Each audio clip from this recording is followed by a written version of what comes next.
Assalamualaikum warahmatullahi wabarakatuh. Perkenalkan, nama saya Lilis Karlina dari kelas MB1A Manajemen Bisnis. Pada kesempatan ini saya akan menjelaskan sedikit tentang bab 4, yaitu pengaruh kekuatan permintaan dan penawaran terhadap pasar. Memasok dan tuntutan adalah dua kata yang paling sering digunakan oleh para ekonom. Pemasok dan tuntutan adalah kekuatan yang membuat ekonom pasar kita bekerja. Dalam ekonomi mikro modern adalah tentang penawaran dan permintaan dan keseimbangan pasar. Yang dimaksud dengan pasar itu sendiri adalah sekelompok penjual dan pembeli yang mereka saling berintegrasi untuk menjual barang atau jasa.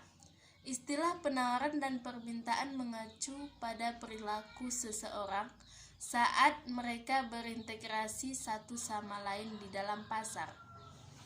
Di dalam pasar itu ada dua komponen. Yang pertama adalah pembeli. Pembeli adalah yang menentukan tuntutan dan penjual yang menentukan pasokan. Di sini ada jenis pasar yang kompetitif. Pasar kompetitif adalah pasar dengan banyak penjual dan pembeli. Jadi, di dalam menentukan harga, kita tidak boleh asal menentukannya ataupun mengambil keputusan sendiri. Kita tidak dikendalikan oleh satu orang.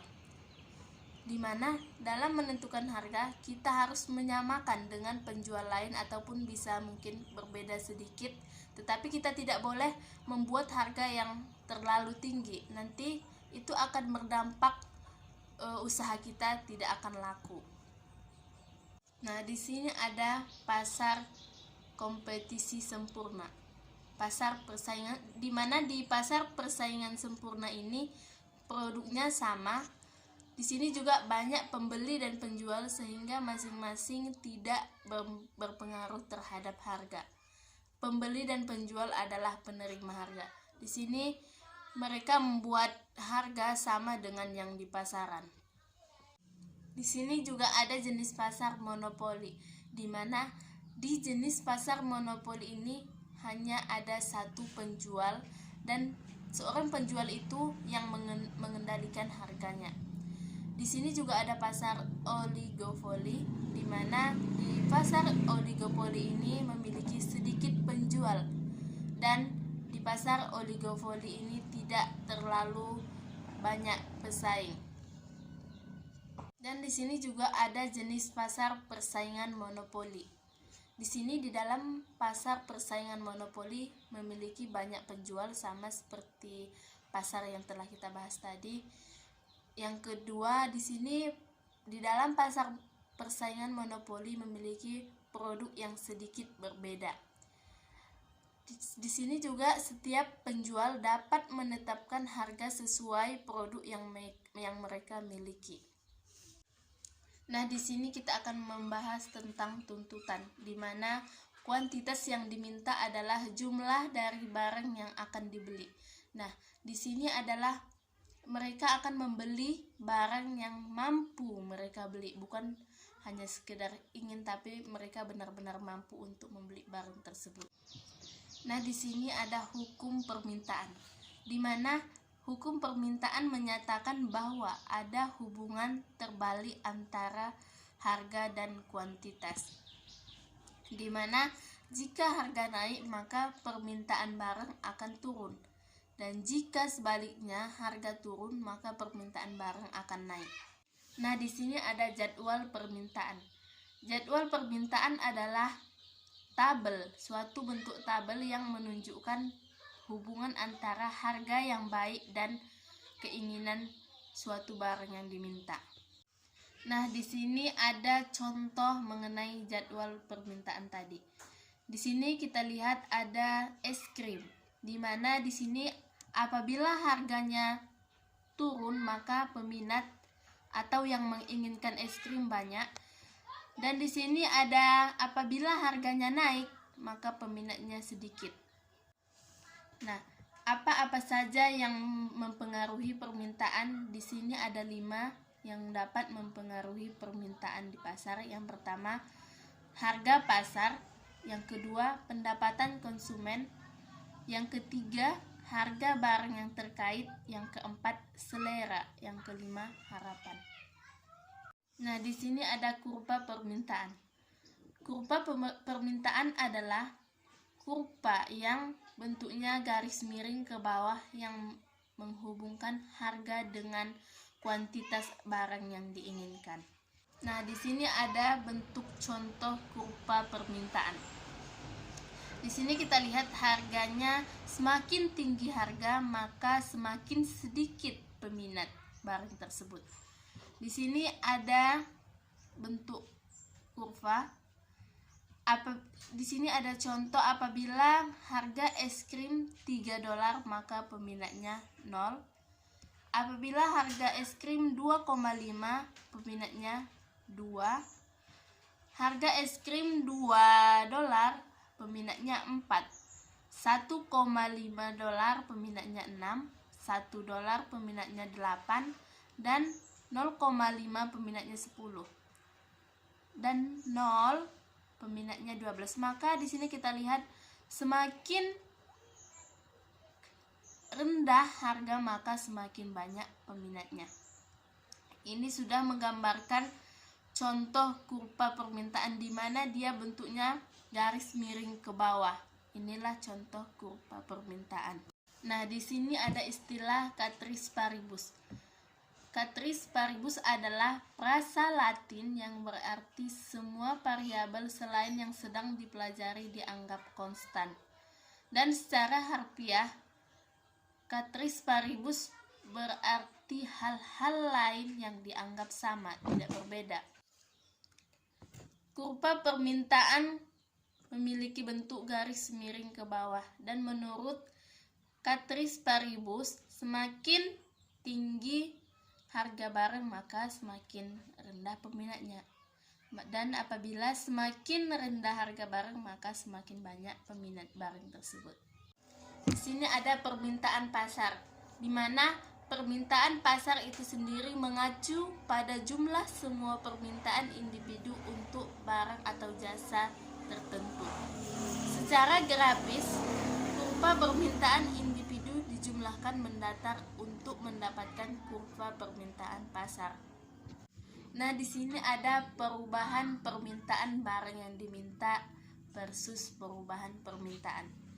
Jika perubahan permintaan barang yang diminta, maka akan terjadi pergeseran sepanjang kurva permintaan.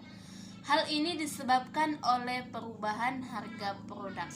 Jadi, jika terjadi perubahan harga produk, maka ini yang terjadi adalah pergerakan sepanjang kurva permintaan. Dan di sini ada 5 penentu permintaan di pasar. Yang pertama, harga pasar. Ini adalah yang paling utama penentu permintaan ya. Yang kedua, pendapatan konsumen. Yang ketiga, harga barang yang terkait, selera dan harapan atau ekspektasi. Nah, di sini ada contoh perubahan permintaan yang diminta. Di sini misalkan ada jumlah rokok. Jika harga rokok $2, maka permintaannya banyak, yaitu ada 20. Ini ada di titik A. Dan jika misalnya pemerintah menetapkan harga pajak menaik untuk rokok, maka harga rokok akan semakin tinggi, yaitu $4, maka peminatnya juga akan semakin sedikit, yaitu 12. Itu adalah titik C. Jadi dari titik A ke titik C ini disebut sebagai pergerakan kurva. Nah, di sini ada pergeseran kurva. Pergeseran kurva permintaan itu bisa dia bergeser ke kiri atau juga bisa ke kanan. Tadi di sebelumnya hanya tetap di satu kurva yang sama, cuman dia ada miring. Pergeseran kurva permintaan itu disebabkan oleh perubahan penentu selain harga. Nah, di sini ada contoh. Di sini ada harga es krim dan di sini ada jumlah es krim. Dimana di sini ada 3 garis. Yang pertama, di tengah-tengah ada garis biru. Jika garis biru ke arah kanan, maka itu tandanya ada kenaikan.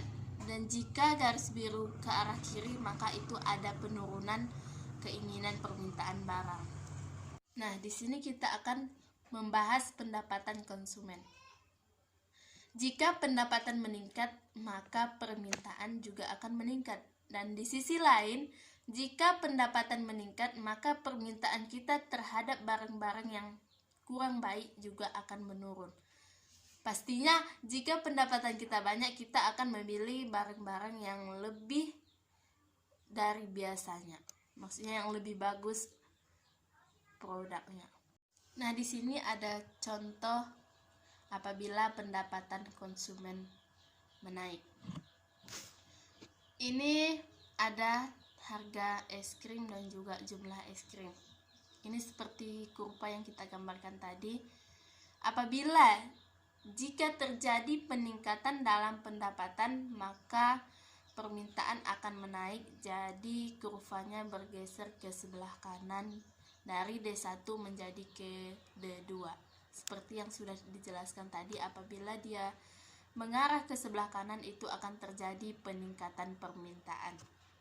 Nah, di sini juga ada jika permintaan kita menurun, itu akan bergeser ke sebelah kiri seperti yang sudah dijelaskan tadi. Apabila pergeseran ke sebelah kiri itu tandanya permintaan menurun.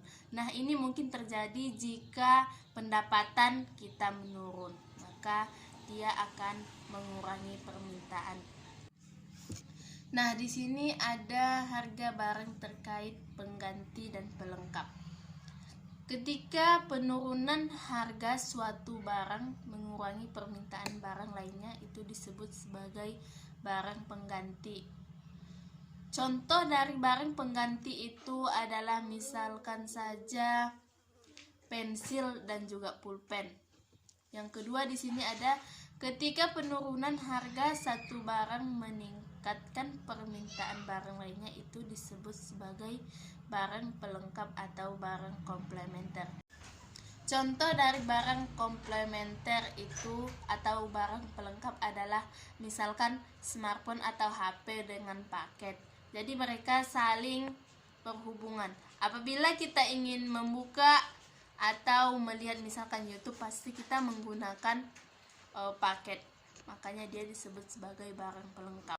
Nah, di sini ada memasok atau supply. Jumlah yang sudah dimasukkan adalah jumlah barang bahwa penjual mau dan mampu menjual barang tersebut.